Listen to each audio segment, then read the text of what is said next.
Bonjour à tous, c'est Kylian. On se retrouve aujourd'hui pour les 3 news de la semaine, au programme du sport automobile, de la voile et du tennis. En sport automobile, la saison 2020 de Formule 1 a débuté ce week-end avec le Grand Prix d'Autriche. Sur la grille de départ, la surprise se situe au niveau de Mercedes, qui roulera cette saison non pas avec ses voitures argentées, nommées Silver Arrows, mais avec des voitures noires afin de soutenir la lutte contre le racisme et la discrimination, un combat dans lequel leur pilote phare Lewis Hamilton est particulièrement engagé. Cette modification de la couleur du véhicule est notamment liée au mouvement Black Lives Matter, faisant suite à la mort de George Floyd. Plus récemment encore, le sport a été impacté par le racisme. Dimanche dernier, les mots singe et négro ont été inscrits sur les photos de Teddy Riner, Dimitri Bascou et Michael Jérémiaz, situés sur les grilles de l'INSEP. Face à ces actes, la ministre des Sports, Roxana Maracineanu, a déclaré: les images de ces actes ignobles et lâches réalisés à l'extérieur de l'INSEP nous rappellent que le combat contre le racisme doit se poursuivre.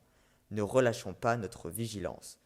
Tout mon soutien aux athlètes et à ceux qui se sentent salis par ces comportements révoltants. En voile, la Team New Zealand a traversé une semaine difficile. Alors que l'équipage est en pleine préparation pour la Coupe de l'Amérique dont ils sont détenteurs du titre, ils ont annoncé lundi avoir licencié certains employés suite à des soupçons d'espionnage pour des équipes adverses. Mercredi, l'équipe néo-zélandaise a encore fait parler d'elle suite à une escroquerie qu'elle a subie. Alors qu'ils voulaient payer un de leurs fournisseurs européens, ils ont perdu la trace de l'argent qui était alors sur un compte en croix. La Team New Zealand traverse donc une phase difficile alors que la Coupe de l'Amérique aura lieu du 6 au 21 mars 2021 à Auckland en Nouvelle-Zélande. En tennis, la Fédération française a publié un communiqué concernant l'ouverture de la billetterie pour l'édition 2020 de Roland-Garros. Les billets seront en vente à partir de jeudi prochain pour les licenciés et à partir du 16 juillet pour le grand public.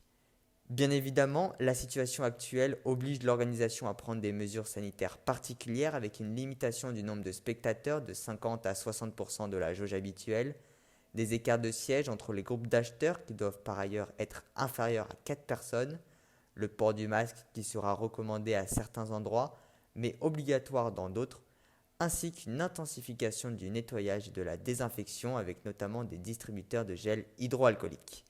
En ce qui concerne les joueurs, un protocole sanitaire spécifique sera également mis en place mais il sera communiqué ultérieurement. C'est sur cette news que l'on se quitte.